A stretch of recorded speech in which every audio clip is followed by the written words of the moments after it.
But why is it turning? Is it turning by itself? Yes, it is. It's March the 23rd, 1994. A brand new Airbus A310, one of the most advanced aircraft of its time, is cruising at 33,000 feet over the snowy mountains of Siberia. There are no mechanical failures, no bad weather, and no terrorists. Yet, in just a few minutes, this state-of-the-art jet will spiral out of control and plummet to the earth. The reason? A 15-year-old boy was sitting in the captain's seat.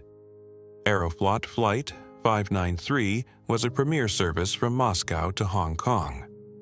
The aircraft, an Airbus A310, was a symbol of Russia's new era of modern aviation, equipped with sophisticated automation.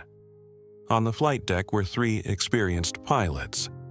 Captain Andrei Kudrinsky was a highly respected pilot, and on this flight he was taking his 2 children, Yana and Eldar, to Hong Kong for their first international trip. Midway through the flight, Captain Kudrinsky invited his children into the cockpit.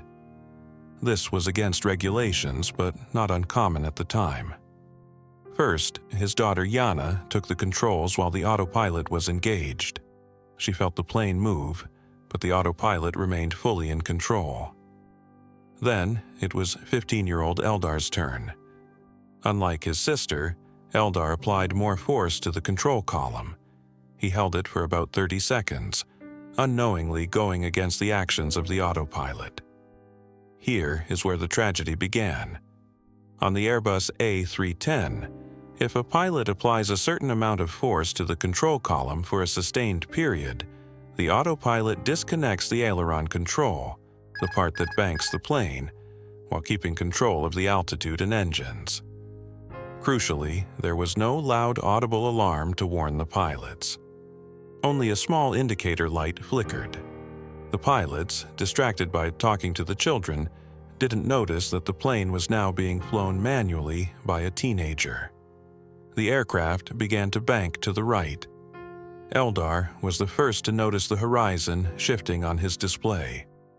As the bank angle reached 45 degrees, the G-forces increased, making it difficult for Captain Kudrinsky to reach his seat from the back of the cockpit.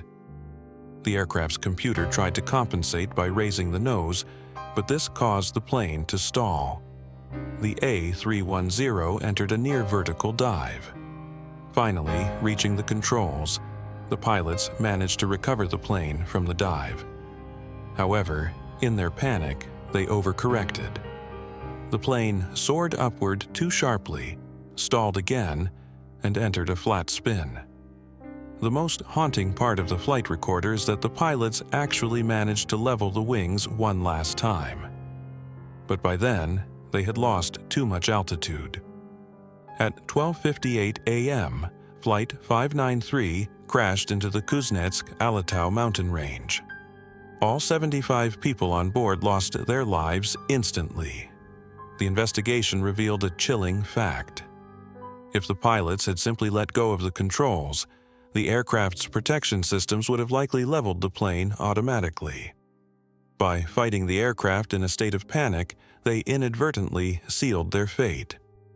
The crash led to massive changes in cockpit discipline. The "kid in the cockpit" incident became a worldwide case study in crew resource management.